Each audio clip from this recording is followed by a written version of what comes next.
Assalamualaikum warahmatullahi wabarakatuh. Perkenalkan, nama saya Siti Hajar Abdullah, NIM 1931020, Prodi Komunikasi Penyiaran Islam. Penyiaran televisi.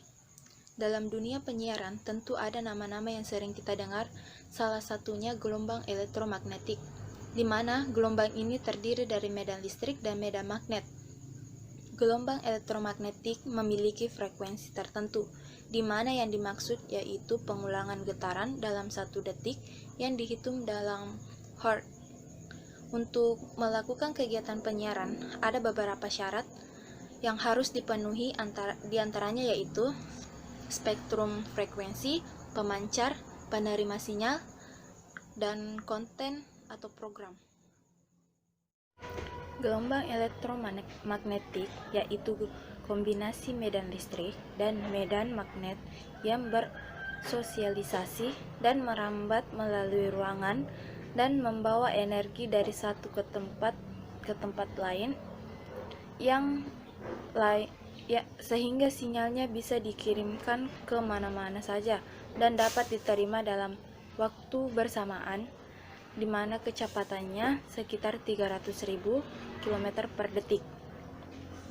Memiliki frekuensi tertentu, di mana frekuensi ini berupa pengulangan dalam getaran dalam 1 detik yang dihitung dalam frekuensi yang digunakan untuk televisi adalah VHF dan UHF, dan membentuk saluran dan channel. Hukum media dan komunikasi. Pers yang bersumber pada Undang-Undang Nomor 40 Tahun 99, pers adalah lembaga sosial dan wahana komunikasi massa dalam proses mencari, memperoleh, menyimpan, dan mengelola data yang diperoleh baik secara gambar suara melalui berbagai media, cetak maupun online. Dalam hal ini, tentu banyak yang bertanya kenapa harus ada undang-undang pers. Hal ini tentunya untuk mewujudkan kemerdekaan masyarakat untuk menyatakan pikiran dan pendapat serta menjadi wahana komunikasi massa untuk menyebarkan informasi agar menjaga ketertiban dunia. Dalam pers ada 3 asas yang harus diingat. Yang pertama, prinsip-prinsip demokrasi, kedua, keadilan, ketiga, supremasi hukum.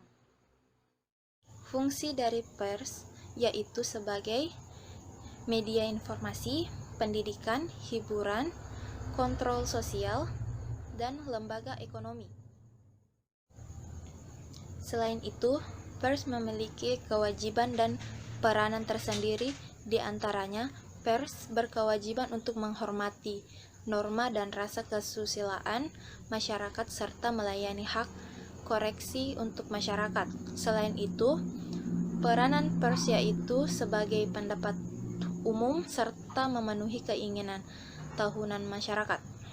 Hak pers yaitu hak asasi warga negara tidak disensor mencari, memperoleh, menyebarluaskan gagasan, dan info hak tolak.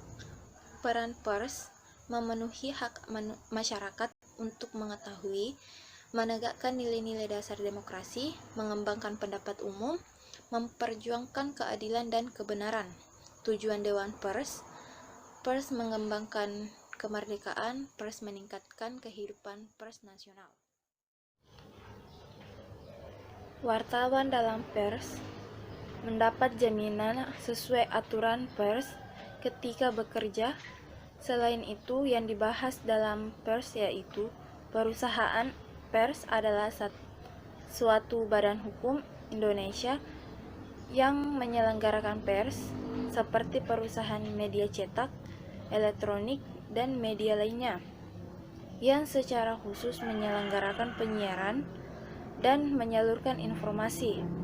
Selain itu, yang dapat menyelenggarakan perusahaan pers adalah warga Indonesia dan negara Indonesia. Sekian penjelasan saya. Wassalamualaikum warahmatullahi wabarakatuh.